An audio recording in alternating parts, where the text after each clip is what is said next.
standard child, right, with the IB level, or I would say now with the NEP introduction, would get to know how the research work is done. Why? Because we have introduced project based learning, skill based learning, thought based learning. So many thought provoking based learning have been introduced through NEP that now it is excelling in each and every respect. If I talk about pedagogical structure, which used to be 10 plus 2, has become like 5 plus 3 plus 3 plus 4.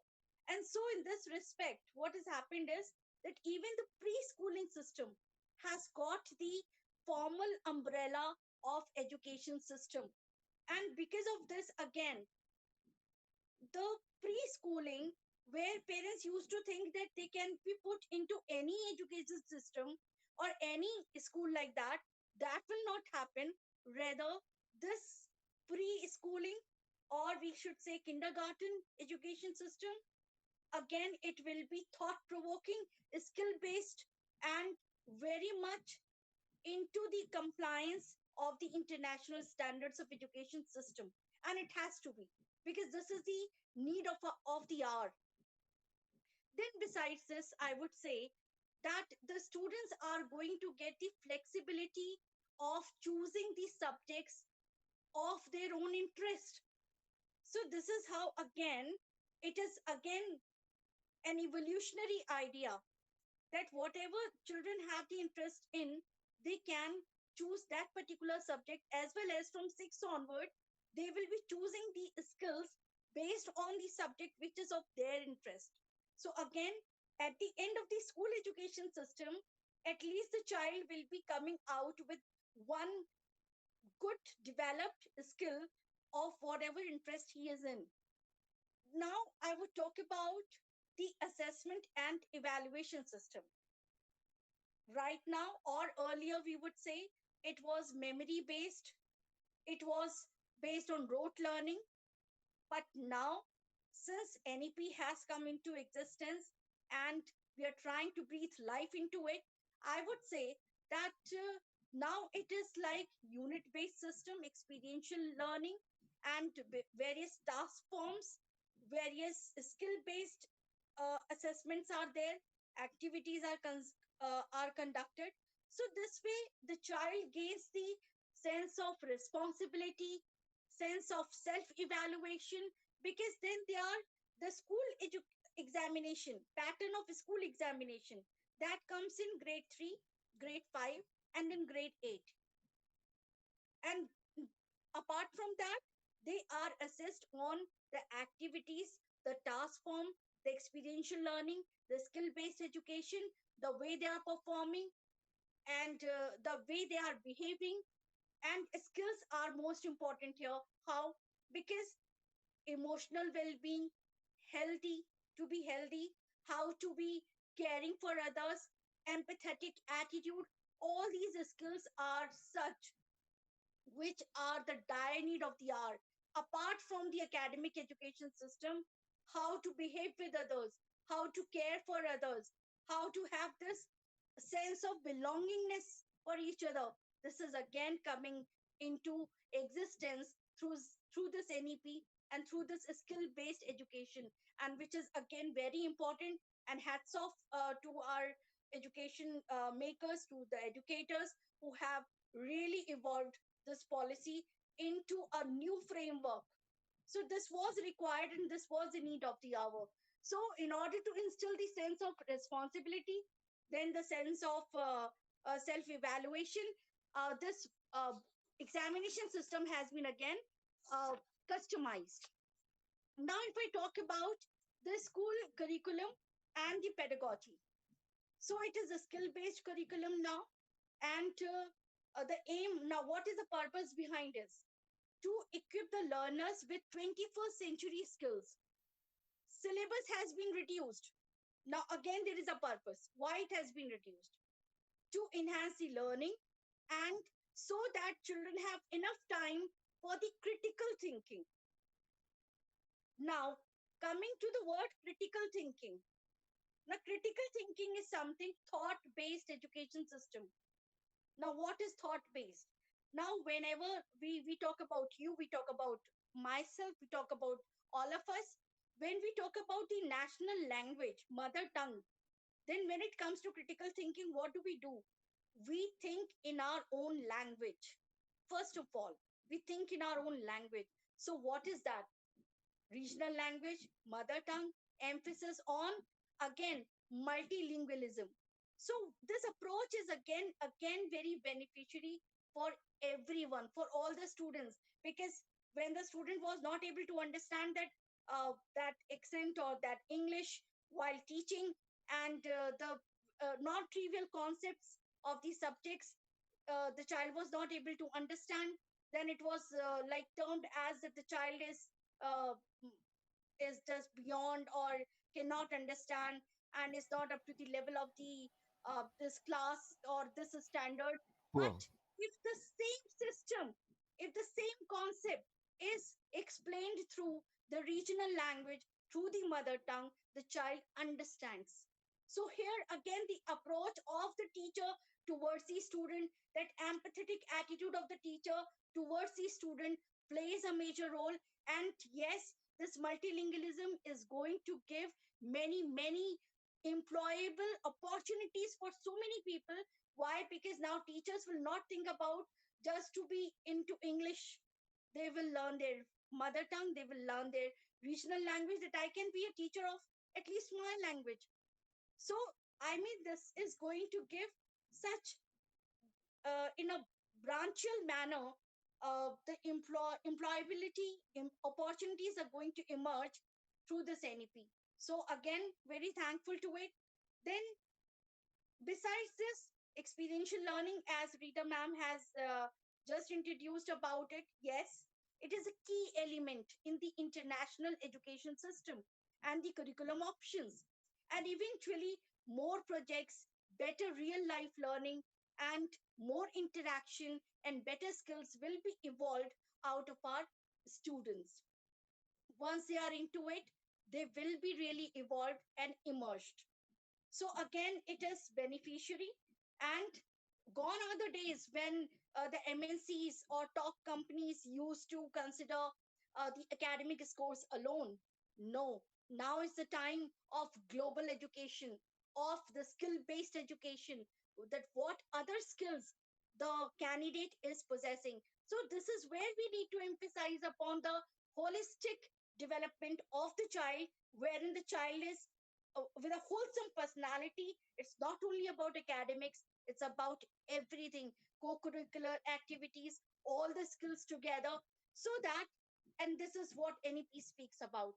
So I would say that when we talk about the suggestions, so it is in itself a suggestion. The thing is, we should feel it, how to implement it, because we are waiting for the stakeholders, for the eminent education system, or the educators who have brought this into alignment. We are waiting for them to give the suggestions to us to implement it. But the thing is, let us all dive deep into it. We will get the crux out of it, and it is not that difficult to implement. Because yes, of course, the implementation part will come where it is the infrastructure in the sense where the teacher training part is concerned, and as well as where catering to the vocational needs is concerned. There the financial and the budget criteria, of course, that will be coming. But yes, looking into that, we are aligning with the international standards, we have to go for it. So this is how, because see, no gain is without any pain. So we have to take these pains in order to gain, and in order to stand up to the level of the international education system, global education system, what we talk about, so that there is no brain drain, and so that there is no immigration from our country. Why? Because the country stands for the brain which India has, and that is why it is like in demand outside. As we all know, it's nothing, I'm not speaking a new story here. So it is giving us the power of flexibility to build skills, and to choose the subject of their interest. Power of language is there. So I would say, in short here, that in order to evolve, NEP is again a boon to our education system, and let us all collaborate together.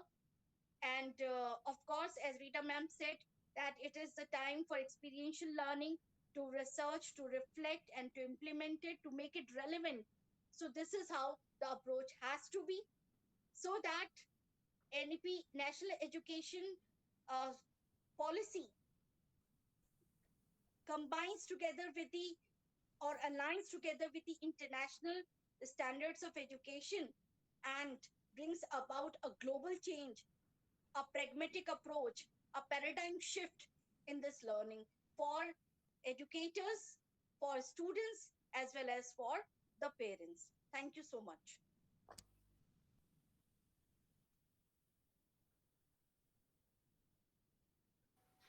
Rajulji, are you there? Rajulji, are you there? I suppose I think he had to go out somewhere. He had told me that in case he is not able to connect, I should ask the other panelists to come along. Is Kajal ma'am there? Kajal ma'am, are you there? Sir, I am here, Ritu Bajpayee. Ritu ma'am, can you put Okay, in your yes, sir, point? I am Yes, proceeding. I am please, because proceeding. I think Rajulji did tell me that he's going to have some trouble Okay, for okay, 15 okay, okay, minutes. Jaswinderji, yes, So I am please, ma'am, continuing. please, please, please, I ma'am, am please. very much agree with the views given by Pragya ma'am, and really it's very much true. Because see, as at 4 p.m. on July 29, 2020, the Modi government announced the new education policy in a move that left us, stunned. And over the sweeping changes involved, the only dismay that most of us had was that our wish to be able to study once these reforms are imposed is not possible high. So if I talk about the education policy at every stage, at different stages, so I like the most the early childhood care and education, ECCE, mentioned in NEP. So the national policy on children, especially emphasizes investment in the development of the young child. So recognizing the holistic nature of child development, early childhood care and education receive high priority and integrated with the integrated child development services programmed. All right. So programmers of ECCE will be child oriented when we start implementing NEP, and it will be focused around play and the individually of the child. So a full integration of child care and pre-primary education will be brought about, the strengthening factor for primary education and for human resource development in general. So in continuation of this stage, the school definitely school health programmed will be strengthened. So elementary education, there are the new thrust in elementary education in NEP. What will it is emphasizing two aspects actually. The first is universal enrollment and universal retention of children up to 14 years of age. And the second is a substantial improvement in the quality of education. So, a warm and welcoming and encouraging approach, which is there in NEP, in which all concerned share a solicited for the needs for the child, is the best motivation for the child to attend school and learn. First generation learners should be allowed to set their own pace and be given supplementary remedial instruction. As the child grows, the component of the cognitive learning will be increased and the skill organized through the practice. So like as I in the starting in the 1 minute introduction also said, that when we will start with NEP, then definitely in the place of what to think, we have to focus on how to think. So actually, how can our youth think critically and innovative unless we ensure a purpose in the education system? So unless they can be passionate, we cannot do anything as educators. So the 5 plus 3 plus 3 plus 4 structure, which is there now when NEP will be there, so moving forward from 10 plus 2 structure is a step in this direction actually. So whatever the changes in the education policy are mentioned is a major way to provide the nation better students, professionals, and better human beings. Because NEP definitely will set the foundation for 21st century India. We have given extra impetus to this national policy for ensuring that it makes Indians more empowered and easily attractive to the opportunities. We are moving to a new era where an individual will not be stuck to a single profession all his life. Like I'm in the education field, throughout my life. So now NEP was saying that as the children will be skill developed, so it will not be necessary for them as a professional then that they stuck to a single profession, because thus they will continuously, need to reskill and upskill themselves. So we have kept this in contention while formulating the definitely national education policy. As Nelson Mandela has also said that education is the most powerful weapon which you can use to change the world. Because see, I always say that one new initiative is better than 34 years of repeated action, because this new NEP which we have got after 34 years, so it's really great. And so far, as we can see that online education during COVID, we have started with online education, was considered as a second class citizen in the education industry till COVID, till 19 March when COVID lockdown was started. So far, online teaching was considered as a second class citizen in the education industry. But therefore, it was restricted to fewer education institutions only. Also, that the limited internet access and connectivity issue in remote locations is still the biggest roadblock in the way of blended learning.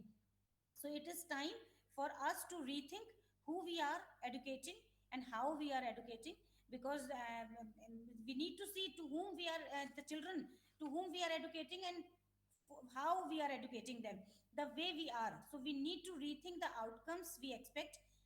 We need to teach to facilitate and to assess project based collaboration and peer to peer learning.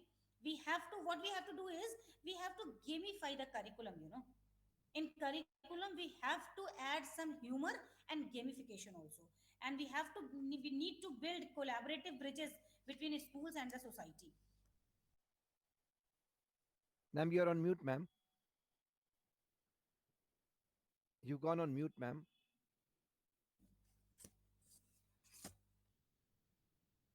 Yes, ma'am. It's okay now. Yeah, yeah. Okay. So what I was saying, that it seems that many of us are contemplating or experiencing transitions in our lives, because COVID definitely taught us many things. And as we approach the last decade of the 20th century, so wherever like I travel, I hear people talking about the major changes in their lives. Like if I talk about business, technology, or governments, and are experiencing the same transitions, developing new substructures that will meet the need of a society in transformation. But what about education? So I'm really the happy one, when NEP will be introduced, because definitely from long many years we have seen the changes in most of the fields, but in education, these changes if will be implemented, what are mentioned in the NEP, definitely then we will continue to prepare the rising generation according to old principles and the old guidelines. So what from or structure must education take? Can a cosmology or education be developed and integrated, with the present day paradigm shift? And what is the nature of adolescent, and what spatial role is there for secondary education? So if we need to understand as NEP simplified, then what is there, is the NEP, the first new pedagogical and curricular structure of the school is, that is 5 plus 3 plus 4. 5 plus 3 plus 3 plus 4. Earlier, schooling was mandatory for children aged between 6 and 14 years. But now, education will be compulsory for children aged between the 3 and 18 years. It is there in new education policy. Mother tongue as the medium of instruction. And the vision of national education policy, if I talk about, so an education system that contributes to an equitable and vibrant knowledge society by providing high quality education to all. And the next vision of the national education policy is it develops a deep sense of respect towards the fundamental rights, duties, and constitutional values, bonding with one's country, and a conscious awareness of one's role and responsibility in the changing world. And key principles are because in NEP I have seen that the respect for diversity and the local context in all the curriculum, pedagogy, and policy, because as we can see that mother tongue is the medium of instruction now. And bagless days and informal internship is going to get back. Coding for the children, Coding children will be learning from class 6th onwards, and they can make the future also in coding. And multi-stream flexibility is there. So definitely this will enhance the community participation also, like encouragement and facilitation for philanthropic, private and community participation. Use of technology will enhance in teaching and learning, removing language barriers, and Divyang students, and even educational planning for the management also. So equity and inclusion is also there in NEP as the a cornerstone of all educational decisions. It will be there. So, and the most important part that I like a lot, that is ECCE, like universal access to early childhood care and education. So this will definitely, like Anganwadi students also, they will be getting benefited. And what like if I tell about the Please, please, ma'am, please go ahead. Dr. Ritu, please go ahead, ma'am. I'm mute, I think. No, you are not mute, ma'am. Please go ahead. I'm not mute. Okay. Yeah, yeah. Okay. So what I was saying that like in NEP, it is there that mental and physical health and well-being of the children are also focused. Because see, we can through the health checkup camp in the schools, we can check the physical strength of the child, physical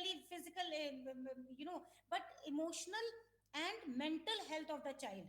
How to check? This is also very nicely mentioned in NEP. Like generally we have health checkup camps in the school.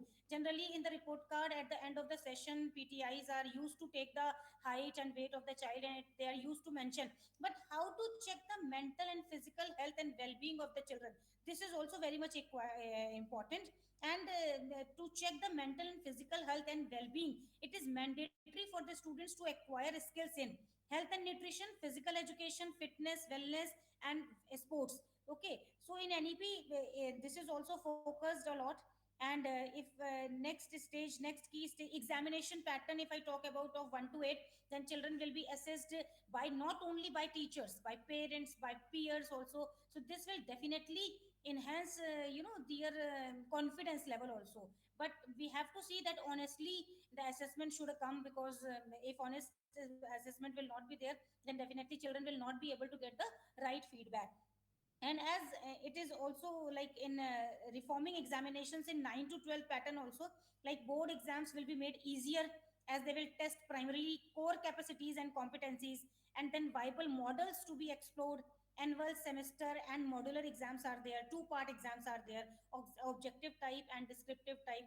So these things definitely will be helping a lot in setting a new pattern in education, and definitely will be helping a lot to the educators, because teachers have to be prepared for a transformation in the assessment system by 2022 in the 23 session, academic session, because each school board shall ensure equivalence of academic standards in learners attainments. So standards, norms, and whatever guidelines for the school boards through Parak National Center, that we have to go through with it, and we have to see that how we will be starting, because definitely there is a transformation in the culture of assessment when we will be starting with NEP, because continuous tracking of learning outcomes of each child will be there. Board exams to be more flexible with assessment of essential skills, assessment to focus on core concepts, high order and foundational skills will be there. Artificial intelligence, it is very much specified in NEP at AI based software to help track the progress of the students, to enable them to make optional career choices also. And definitely national assessment centers will help in bringing greater synergy in board exams conducted by various boards of assessments. So NTA also, Right. the National Testing Agency, will work to offer a high quality common aptitude test to eliminate the need of taking coaching for these exams. And this is the main, like this point I liked a lot in NEP, that NTA will, because see, definitely in most of the schools, the children from classes 9 to 12, they are relying on the coaching institutes more than the teachers present in the class. But they hardly see that the teachers, those whom we are recruiting in the school, we check their experience in CBSE board schools, we check their qualification, and the coaching institutes what the children are going there. Definitely, I think nobody sees the biodata of the teacher who is teaching in the coaching institute, or whomsoever tutor is coming to home. Any of the parent has checked the resume of the teacher coming to take the tuition at home? I think nobody. But I always say, because in my school also I'm facing this problem, that the students from 9 to 12, they rely on coaching institute, they rely on tuition teacher most as compared to the school teacher. But they are not knowing ki whether the teacher has completed the education from CBSE board or school or not, schooling is from CBSE board or not, has experience as in CBSE curriculum or not. But then too they rely. So these are the things which are very good in NEP. And so, Right. okay, So, so I'll end here. thank you. Thank you, Thank you. Ritu Bajpayee ma'am, and thank you, Jaswinder sir, for supporting and handling. Meanwhile, I had the technical issue. So you talked about few very important points. You raised those very important points. You talked about reskilling and upskilling. You also talked about that as an educator we need to rethink about the learning outcomes. You also talked about that NEP emphasizes upon respect for diversity. You also shared your assessment that NEP focuses upon emotional and mental health being. In fact, a lot of other educators, other participants have also shared the same views during our last sessions. So thank you, Vajpayee ma'am. I will come back to you. With this, I would request, Kajal ma'am, Kajal ma'am, so I would request if we can have your interpretation, your ideas on national education policy, Kajal ji. You are on mute, ma'am. Good evening again. I will keep it very, very crisp to the point, and certain facts, if you know it, consider it as a revision. If you don't know it, then please congratulate me for it. So, I will be talking about certain facts which are given in the NEP. And if we have read the document, page number 20, there, like we all know, it is a 66 page document, very, very thick. Only from the teacher point of view, I'm going to throw certain light and what benefits teachers will be getting, in future. So what's in store for teachers? So considering the recruitment and deployment procedure for teachers. So to start with, for we all know that 4 years in B.Ed degree, integrated degree, will be made compulsory for teachers. Of course, it will take time. It will not happen just in 1 or 2 years. And then even the teachers who are coming from rural background, and if they seek the scholarship, so they will be funded by the state governments. As you all know, I'm also going to tell you one more fact, that every state government, every region will have a education cell. I don't know whether I'm allowed to tell you or not, but I am already being appointed as a core team member by the BJP education cell. So this will be happening in every region. So for of that particular region, educators will be appointed, and they will again work under the political background for the betterment of the society. And the way we are doing, like how World Education Review is doing, it's a grand collaboration of educators, and we are talking on a common mission, that is NEP. We all know it.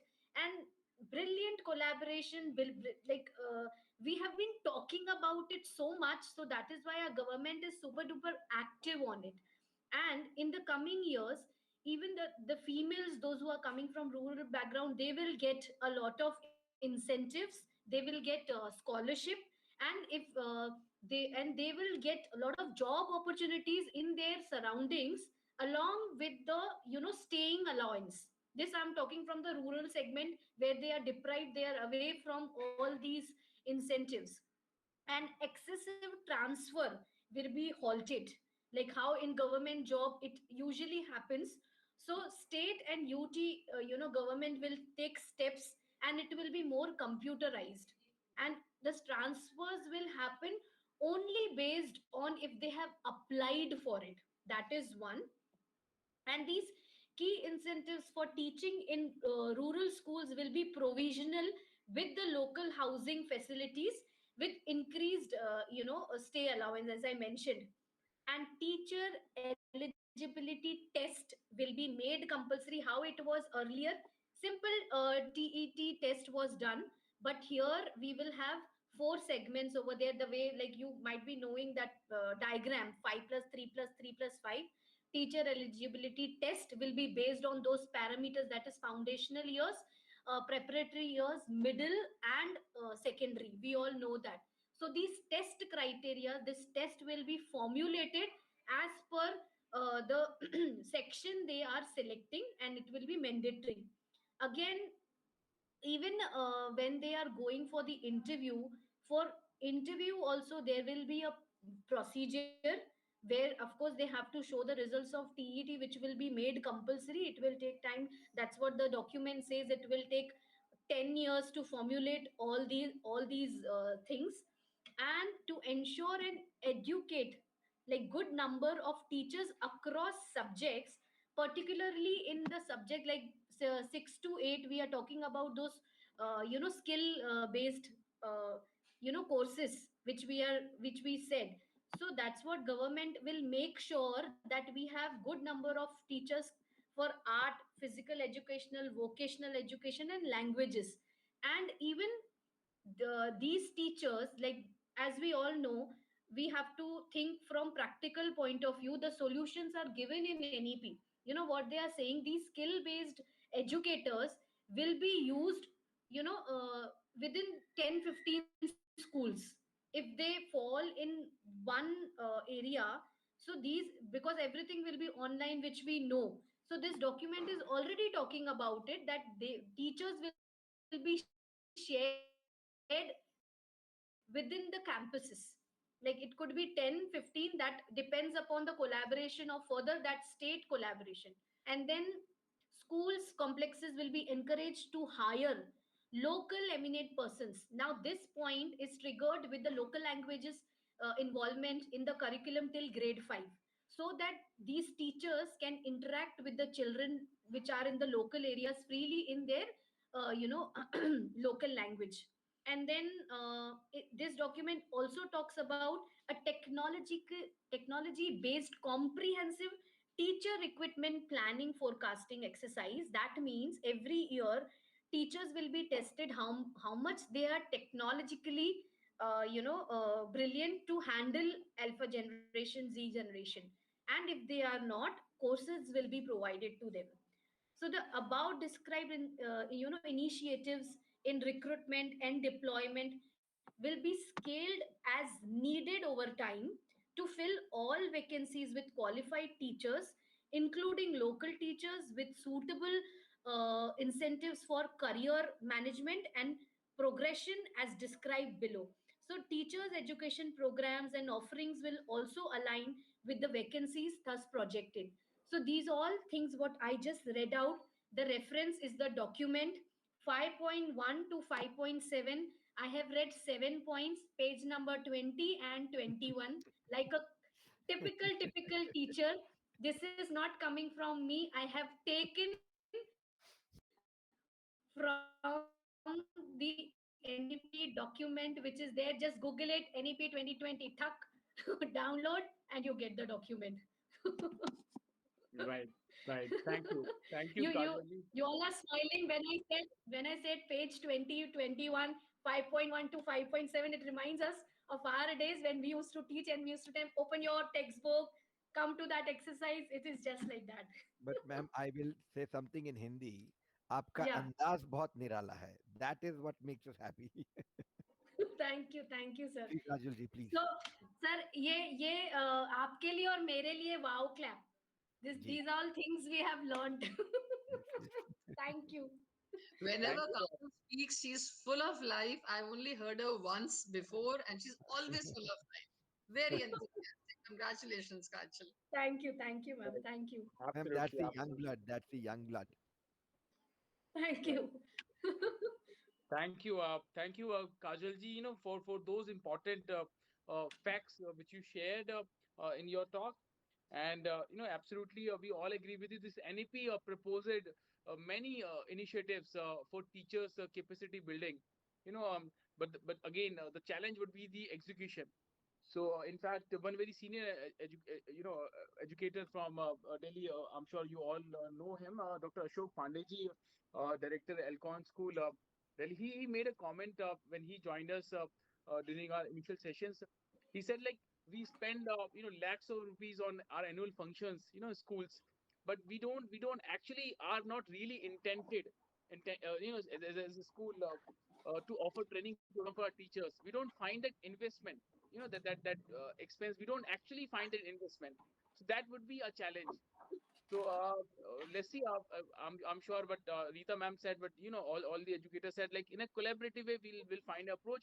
This NEP has set a stage to do something which was not done before. So thank you, Kajal ma'am. We'll come back to you. We have many questions, and we see that whether you maintain your energy till the question part or not, that is Literally, yet to be seen. don't One worry. thing, sir, ma'am, you were saying something, I missed it. No, no, not at all. No, for the first time, I think NEP has made us all talk so much about it. And I think once people start discussing, definitely something good will come out of it. Absolutely, absolutely. I agree with you, Rita ma'am. In fact, what I've realized that one or two areas where NEP has already achieved something, that is awareness about the ECC, part. Now everyone is talking about it. Everyone has recognized that importance, attached to that particular segment. So now I would request Jaswinder sir, over to you. You have spent your many decades. You have seen the evolution of education. You are among those leaders who brought edtech into education. So, Jaswinder sir, over to you. Thank you, Rajulji. Uh, and good evening, all the panelists. I would start with where you ended, Rajulji. You said that people don't spend on teacher training. It reminded me of something of very good, an important thing. There was once an HR manager who told his management that I want to train my staff. The management said, "You're going to spend lakhs and lakhs on training them. What if they leave?" And that is when the HR manager said that, "Sir, if we don't train them and what if they don't leave? We are left with nothing." So training is important and is important at each and every level. But I'll come and add one more thing. For us teachers, when we teach, we learn. So as long as we keep teaching, we will keep learning. That's an important aspect that we work on. One. Okay. I'm going to pick up certain things from Dr. Chandan. He said that exploration is very important. True, very important. A small child, when he explores things using his hands, he learns better. So let me show you one very important thing. MIT, okay, I'm talking about US, they came out with a human structure when they said that if you look at the human body, based on how much of brain is used by each part of the body, the biggest part of the body could be what? Any guesses from anybody? Pragya ma'am, Rita ma'am, Kajal ma'am, Dr. Ritu, anybody, Supriya, Nidhi ma'am, anybody can tell me which part of the human body would be the biggest if we had to design using that part using the maximum part of the brain? Let me tell you, that's going to be the hands. The biggest is going to be the hand. That means the more work that a child does with hands, exploration, the more is the brain that will be developed. So that's an important part. So during the early childhood area, when we are all talking about ECCE, kids, if they are allowed to play and play and play, the brains will develop and develop and develop. And that's something that we all need to work. Those building blocks, those Lego blocks, they are very important because they actually make you do work, those motor skills, fine motor skills, and whatever skills you call, that's an important part. Let me come into what I am here for. I belong to the language segment. I'm from a company which develops language learning modules. We work with 3,500 schools. So what I'm going to talk about is I'm going to talk about what has NEP done to language. Okay, the first and foremost, everybody's talking about that a beautiful thing done by the government is by this policy is that in the early foundation years, teaching can be in the mother tongue, which is beautiful. You see, What happens is a child before he comes to school already knows his mother tongue. He knows the local language. He will understand it. So the teachers will not have to struggle with explaining them what it actually means. Right? So the foundation is going to be stronger. But that does not mean that English will lose its way. That does not mean that English is not to be taught. Both the languages have to be taken up. If you look at the three language system, okay, the local language, the classical language, and a foreign language, they are all very important. Till the age of 8 a child can learn up to 5 languages.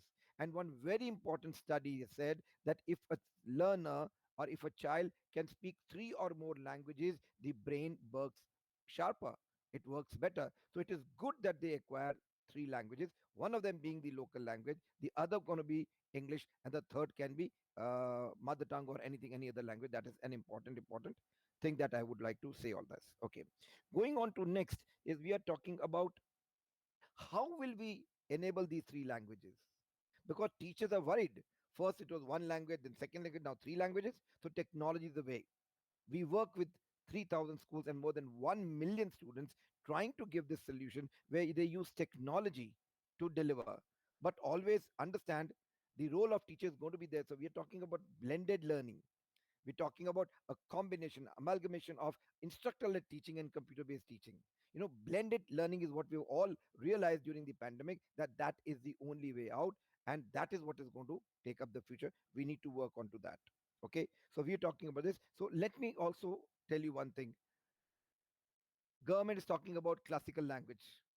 We have Sanskrit as a language. Advanced countries are asking their students to learn Sanskrit so they can decode what is there with a lot of treasure, educational information, technical information which is there in Sanskrit can be taken up them. Why not by our students? So we've developed a lab which helps students acquire Sanskrit as a language, helps teachers teach Sanskrit beautifully. That's an important thing. Next, what we're going to talk about here is that when we talk about all these things, whatever NEP is bringing in, okay, whether it's multilingual teaching, whether it's multidisciplinary teaching, whether it's reaching out to the furthermost level of the country, to the remotest level of the country, technology is the only thing that can help. So very important that everybody should actually go down to the level of acquiring technology. Each and every teacher should learn, if not coding, but how to find out information. The world has a lot of information. It is not that you should know everything. You should know where to find anything and everything, and that's something that has to be taken up. Kajal ma'am, you spoke about the being a part of that cell where you have to support teachers. So my first point to you would be to support them to become digitally equipped. Internet is the cheapest in a country, and we can take it to another level. So that's something that we need to work on, and we are talking about. Teacher training is going to be a huge task. Yes, it's going to be a huge task. But if they are not trained, we are left with nothing. So again, technology can be used. Teachers have to be taught to be self-sustained in learning. We do not have to make rotis for them. We have to teach them how to make rotis so they will make it all their Yes. life. We do not have to teach them. We have to make them learn. And that's what we exactly going to do with students. So we all talk about flipped classrooms. What are they? That is research based teaching. See, if I have to talk about volcanoes, I should not say that, okay, today we are going to talk about volcanoes. I would say, tomorrow I'm going to talk about volcanoes. I want each and every child to get me 10 lines on volcanoes. The kids will not be able to, they'll go rush to the Google. They will not be able to find 10 lines. They will find 10,000 lines. The whole point is to read, to research, Mhm. find out a content, and then collaboratively in a peer group discuss that. That is what works. In Mhm. fact, even with languages, we say that students, if they communicate amongst themselves, peer group discussion is what will bring in language development and other levels. So I would want to again comment, want to put up this way that anything and everything that we find or we think is a challenge in implementation of NEP, we will be able to overcome it if and only if technology is taken up, and NEP is rightly talked about digitization, making learning available to everybody at any given time and on any device, and that's what it is. So I will be very proud to say that we are the first language lab in the country to have come up on a mobile phone. Now schools across the country are using, students are using how to, with the help of teacher, it is not self-learning, with the help of teacher in a blended learning that can work. So that's what I would want to put up again. Everything great, working on ECC is excellent, working on the, four staggered system, 5 plus 3 plus 3 plus 4 is everything good, research base is good, but we should look at America. You know what they do?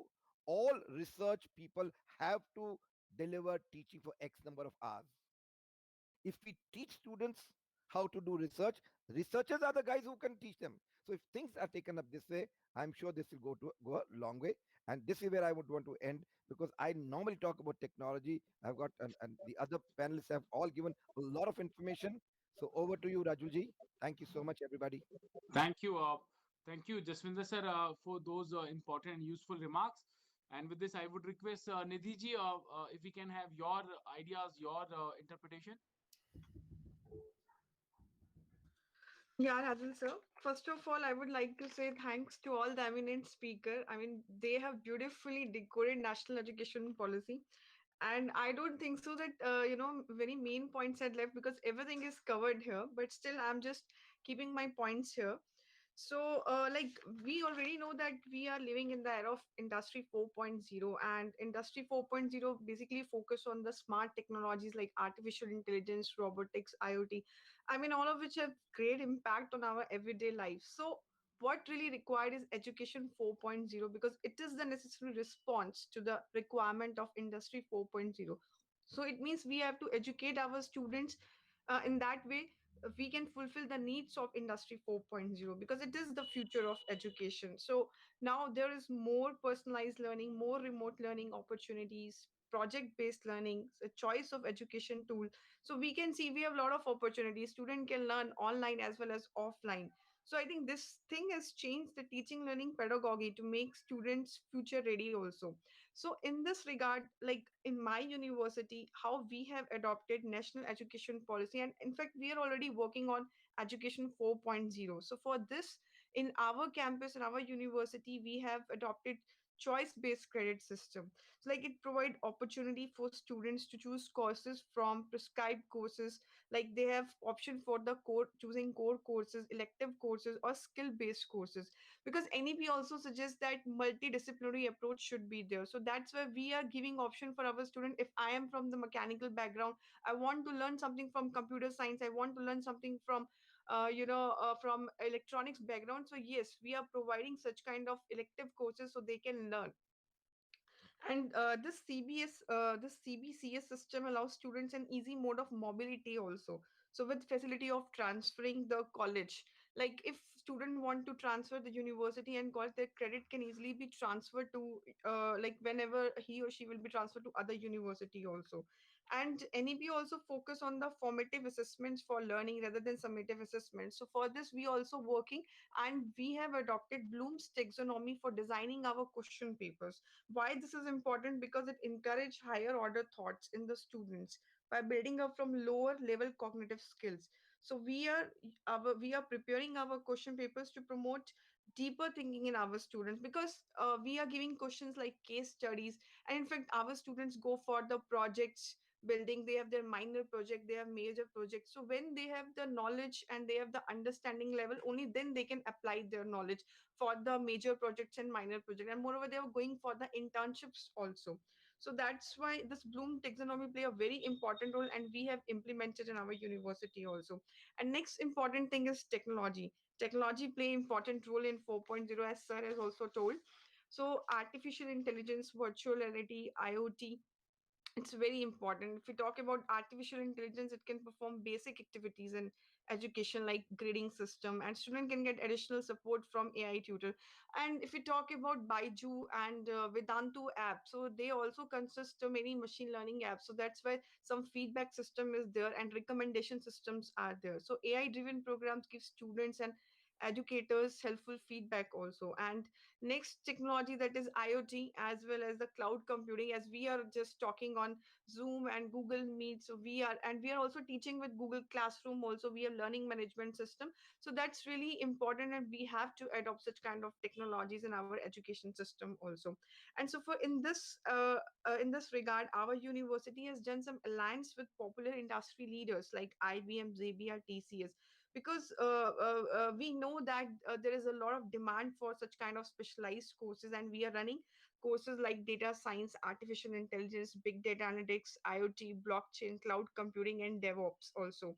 So in this specialized courses, we are inviting the trainers from IBM, Xavier, and TCS to come to teach student. And sir has also discussed that there should be a requirement to update to give the training to faculty also. So yes, myself, I'm giving example of myself also. These industry leaders, the trainers from leaders are also giving training to us also, so that we can update ourselves and give the updated information to our students also. And the main focus is to bridge the gap between industry and academia. So whatever student learn in their theoretical concepts in university, but that thing is not applicable into the industry side. So it's really required to just bridge that gap. And that's what our university has developed digital infrastructure, digital classrooms, and remote enterprise teaching model to bridge gap in physical teaching. And we have also adopted blended and flipped class learning in our university also.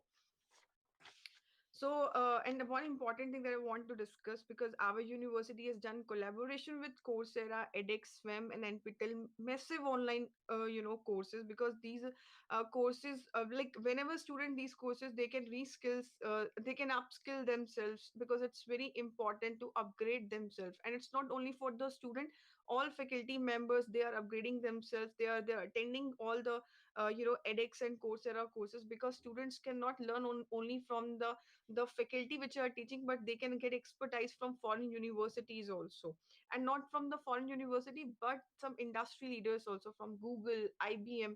So a lot of courses student and can access and can get the information and free of course, that we have done collaboration. And last, I just want to say very important thing, that we have set up MHRD innovation cell in our campus to promote startup and entrepreneurship, because it is really required now. Our India want to become creator, so it's very necessary we can encourage our student to participate in Smart India hackathons and application innovation challenge, because we want to contribute toward Atmanirbhar Bharat. So last, just I'm going to sum up with some salient features of NEP. Like number one, it's self-reliant India. Number second, education as economy booster. Number third, digitalized pedagogy and classroom. And number fourth, equipping teachers with latest technology and education methodology. So I think these things which we have really pay more attention toward things, and these things should be adopted in our education system. Only then we can make our India a super power hub. Thank you so much. Thank you, Nidhi ji, for suggesting and also for sharing the best practices which your university is running, and also sharing ways how we can utilize our resources in a better way. So thank you. With this, now let's come to our last key speaker for this session, and for a musical end to this particular part, the main talk part. I would request Miss Supriya Jadhav Rao, Supriya from Fadado School of Music. Supriya ji, over to you. In fact, this Yes. art education in music in particular has received great attention in national education policy. Music, in fact, as a word has been mentioned more than 20 times. This shows the kind of emphasis our policy makers have given to music. So, Supriya ji, I would request if you can have your ideas. Yes, and Rajuji, on your note, the most amazing part of this initiative is integration of arts and music with the mainstream academics. So this will ensure that every child can experience this as part of their day-to-day learning, something that we've seen most countries follow now, right?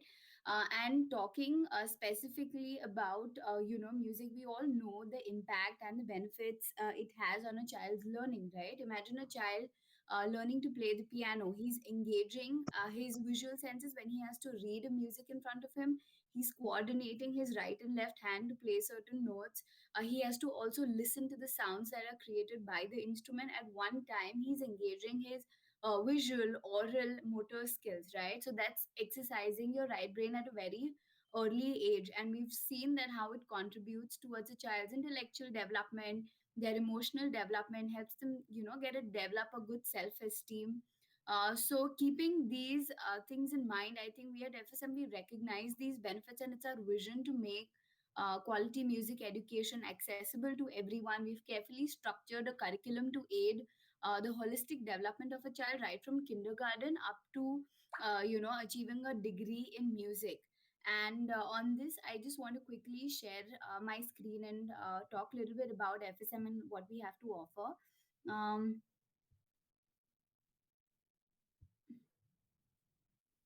yeah, is my screen presentable? Can you see? Is it visible? Yes, it is visible. It's visible, right? Okay, just one. So Fatados is a 150-year-old, has a rich 150-year-old legacy in India today. And Fatados School of Music were one of the largest music educators. We started in about 2011, and today we are associated with more than 145 schools where FSM takes the music curriculum for these schools. It's our own trained teachers, our own curriculum that we are teaching in the schools. We have about 15 centers, and we've taught more than 75,000 plus students. These are some of the schools that we've associated with, where we constantly take feedback from the students, from the management, how the students are learning, and we curate the curriculum to ensure that it's fun, engaging. At the same time, they're learning and exploring that instrument and music. We've established two big performance platforms, that is the Bandit and Cadence. So earlier, when you go to see, if children want that exposure of performance, you probably have to wait till until 18 till you're doing that stage performance. But we try to create that experience for students at an early age. They develop that confidence of performing, or probably even explore for themselves whether this is, they would like to pursue this ahead or not. So this kind of platform has worked very well. We've had lots of inter-school competitions for that we've organized for students. These are some of the recitals that we had conducted, and our curriculum has also won several awards and recognition. And in fact, it's also recognized by the NMIMS University and Berklee College of Music, which is one of the most largest and independent contemporary colleges in the world, especially for music. Okay, this is how a typical program looks like in school, where a teacher is engaging 25 to 30 plus students. Our curriculum is such that it understands the learning capacities of different students, but at the same time ensures everybody is engaged and actively learning together. And And this is some of our media presence, where we had recognized our curriculum and performance was recognized. And recently, we've also launched our program online, and we've not limited it just to music, but to other activities, other right brain courses as well. That's your languages, your speech and drama, life skills, academics. We have more than 175 plus trained teachers. So students at an early age can explore and eventually pursue if they kind of develop interests, and it opens a lot of options for them, not just in terms of your standard career options. This is our social media exposure, and these are our social media handles. So if you want to, if you want to learn more about FSM, you can kind of check through these. And we are here to support and facilitate this execution of NEP, especially for schools. And yeah, looking forward on how things kind of come up ahead. Thank you. Thank you, Supriya, for that and for sharing how music can increase our efficiency. So with this, we come to the last part of the session, which is the question part. In fact, we are running out of time, so I don't think we have time for the questions. We'll directly come to the concluding part. Before we summarize, I would request all our key speakers if we can have your concluding remarks. And also, while sharing your concluding remarks, I would also request you all if you can also suggest some idea, some thought which you would like to implement as a priority if you get a chance to become Minister of Education of our country. So, what would be your priority then? What would be that idea that you would like to implement at any cost? Let's say you become a Minister of Education just for one day. So, what would be that idea? So, I'll come to people randomly so that you cannot fix your answer. So, let's begin with Supriya first. Supriya, you ended at the last during your main talk. So, let's begin the concluding round first with you. Okay, You would that's be the quite a youngest. random throw.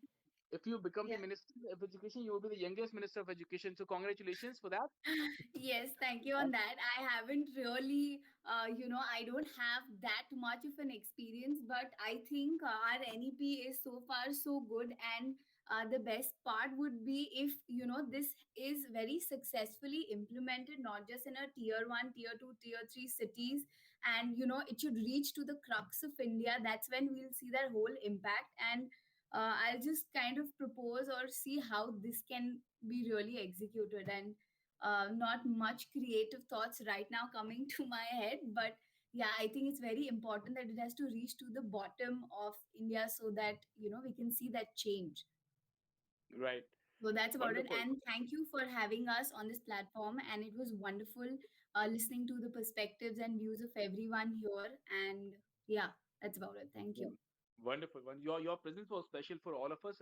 In fact, when you said that you don't have it, so these are the very standard and very I would say lines by politicians that we don't have it, but you can make us prime ministers. So we are ready for that, but we don't have it.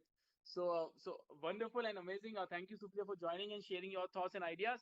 So now I would request Pragya Upadhyay, ma'am. Ma'am, I'll come to you for your concluding remark. And what would be your priority if you become Minister of Education Okay, Minister of Education. Well, let us with keep it as additional charge of Finance Ministry? okay. I would say that we should actually feel the education. It should not be only in black and white. NEP has come up, but it should be executed properly. And all the collaborators, all the stakeholders should get together to fructifies this NEP in real terms, and it should be in breadth and depth and in the content. What I said initially, it should be in every dimension, should come up forward, and the we should be the service to global understanding and service to humanity. And human values should not be left aside, because that is foremost, because our children are losing values. So here I would say it loud, to all the parents, to all the educators, that we need to collaborate in such a way that we should not lose our children. It is very, very important to touch upon the sanskars and sanskriti, the culture of our country. That is very important. NEP, of course, is important, but along with that, we have to take these values into stride. Thank you so much. Thank you. Thank you. These are very deep thoughts, and thank you for these remarks, ma'am. And now I would request Jaswinder sir, sir, if I may request you for your concluding remark, and what would be your priority? What would be your mission if you become Minister of Education? My concluding remark would be a beautiful document created by the lawmakers and the educationists, and now the onus is on us to participate and make this happen. Governments are not supposed to do it. We are supposed to do it. They are just supposed to frame policies, and we should, without waiting for them to bring in the change, we should work towards bringing in the change. And that can happen if we all collaborate. That's something that, if we are asking students to have a collaborative learning, we better start doing a collaborative implementation. So the buck starts with us. We need to work on that. Okay. Coming on to the minister part, very happy to do that. My first and most important thing that I would want to do is I would want to classify teachers and educationists as the first class citizens of a country. You know, NEP or no NEP, infrastructure or no infrastructure, everything is possible only and only if our teachers are able to do what they have to do. To do that, we need to have the right kind of teachers joining us, the right kind of people joining education industry, and they will join in only and only if they are paid well. That's one part. But if they are recognized properly, if they are respected properly. So my point would be to make educators, to make teachers as the first citizens of a country. I am, dear ma'am, uh, Pragya ma'am, and Rita ma'am. I suppose Chandan sir, you are there. We've got Supriya ma'am, and we've got Nidhi ma'am. I would request you all to join me in a mission. Ladies, I am on a mission to do something. I'm going to share my screen for a second. I would request you all to take a look at it. There's something that I'm trying to do, and I want your support. You see, we need to recognize all educationists. So, as all engineers have, they write ER before them, all doctors write DR before them, all chartered accountants write CA before them. Why can't we write ED before our name? I would request you all to work in a way where all our teachers, all of us, actually go and write ED before us, right? So can you all support me in this? Can you all tell your fellow teachers?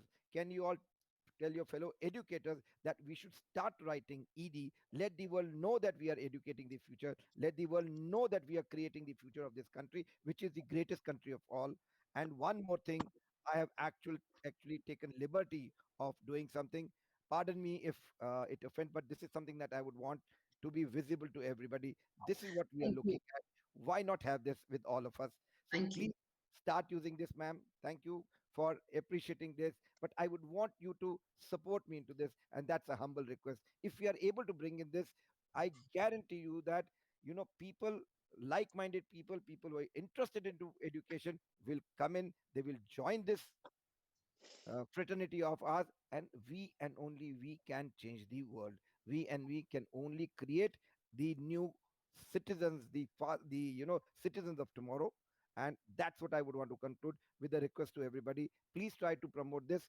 Very soon I'm going to put it up on the web, trying to tell all educators to do that. And that's all from my side. Thank you so much. Thank you, Jaswinder sir.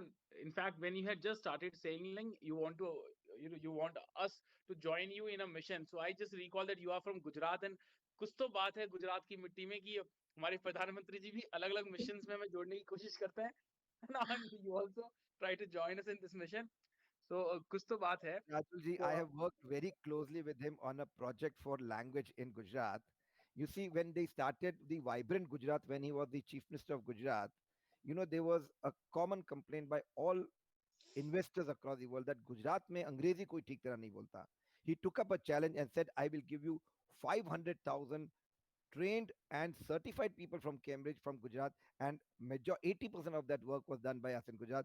I worked very closely. He's a taskmaster, and वो अपना जहाँ भी जाते हैं, he makes you, I mean, do what he wants, and I actually very fondly follow him. So maybe उनसे ये ये आदत आ गई पूरे देश को पता लग गया है सर. ये सबको पता लग गया.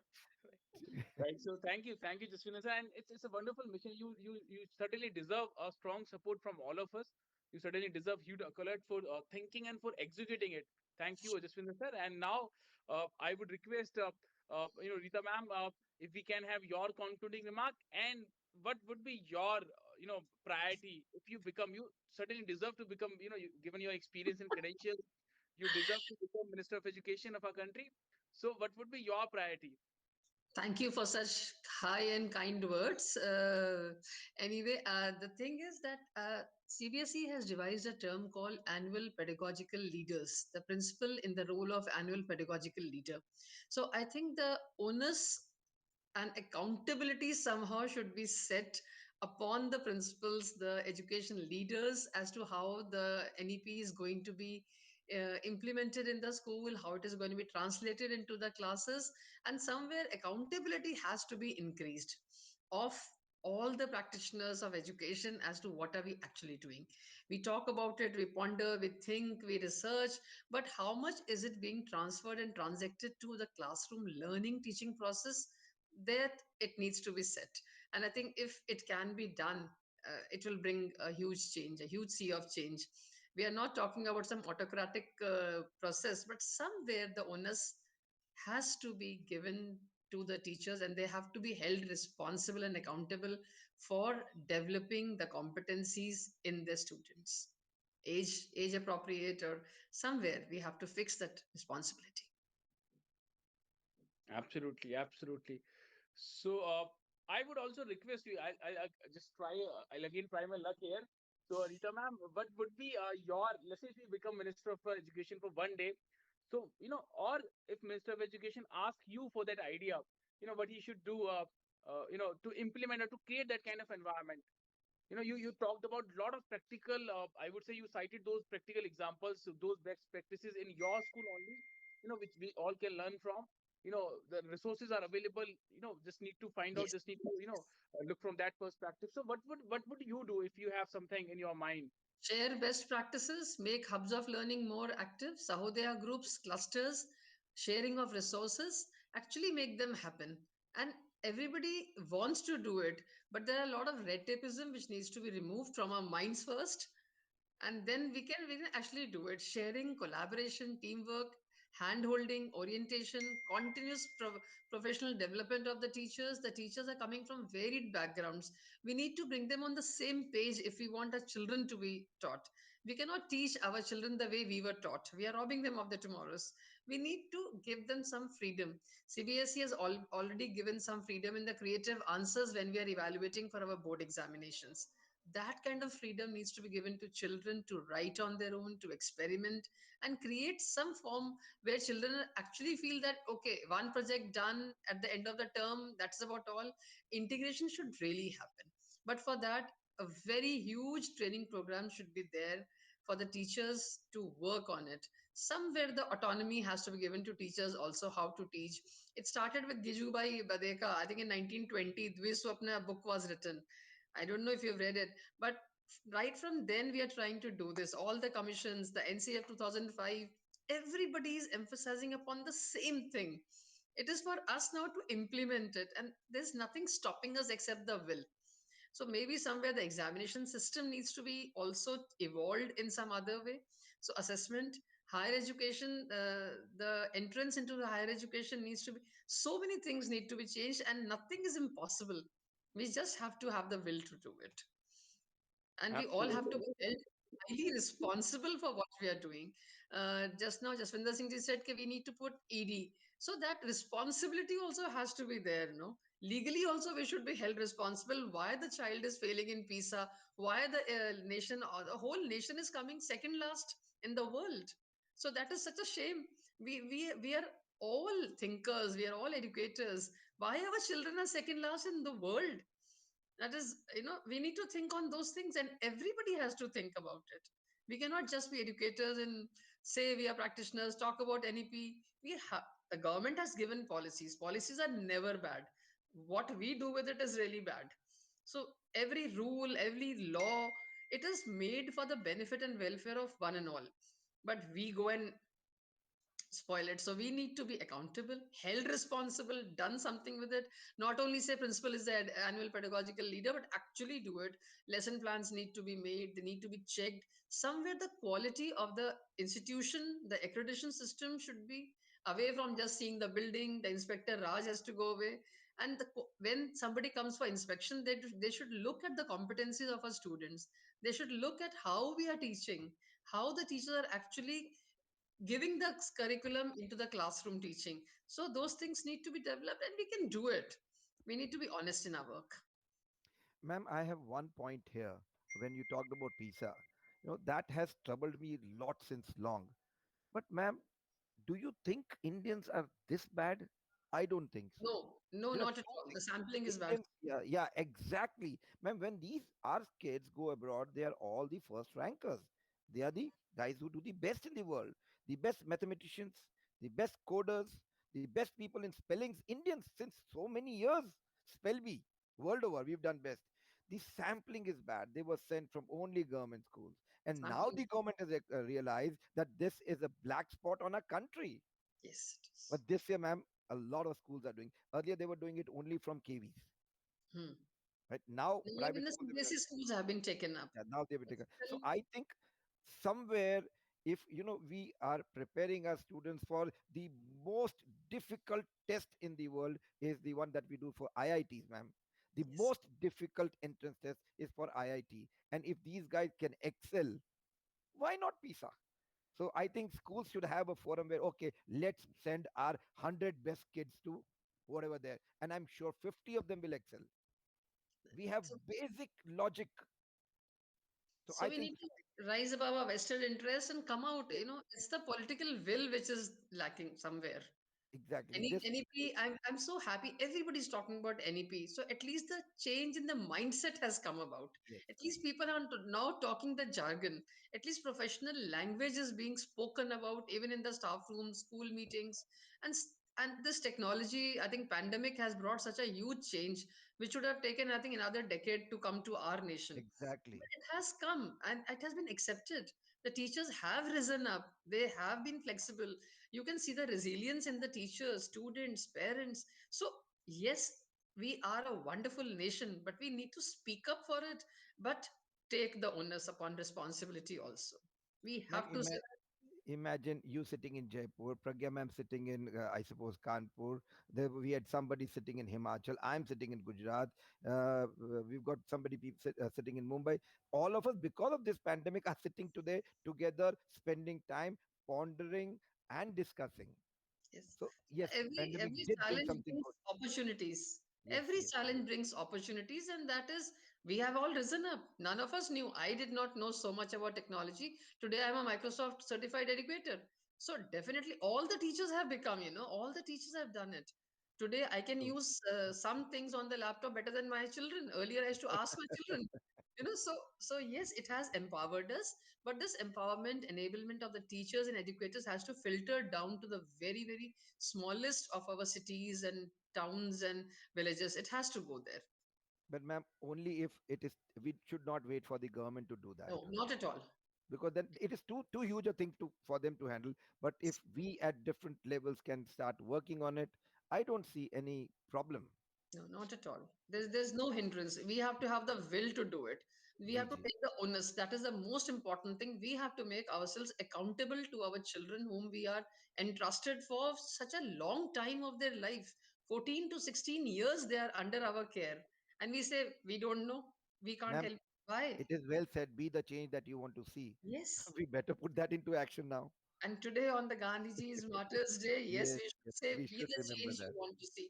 And teachers are the superheroes. They can do anything. I really believe that. I truly believe that. Absolutely, absolutely. And one remark I have, ma'am. I've been asking this question to almost all the participants. You know, but all have given wonderful responses. But after listening your empathy and your emotions attached, I believe that you truly deserve to be Minister of Education of our country. You really, we need educators, Yeah. we need leaders like you, who really feel that pain, who really vouch for those kind of solutions. Yes, ma'am, you want to say something? Looking closely at my own children, at my own students who have had highs and lows, it is that makes you realize that why we can't do it, and actually it can be done. Teachers can bring such a huge change in the life of a child, motivate, empower, enable, boost up. Everything is possible. The teacher has to care. Absolutely. In fact, I'll just share one thing, that we are collecting, inspiring stories of educators across country. So I just came across one story from eastern part of a country. There is a young graduate who started a village school in some village of some eastern part of country. So he started that school on the STEM based education.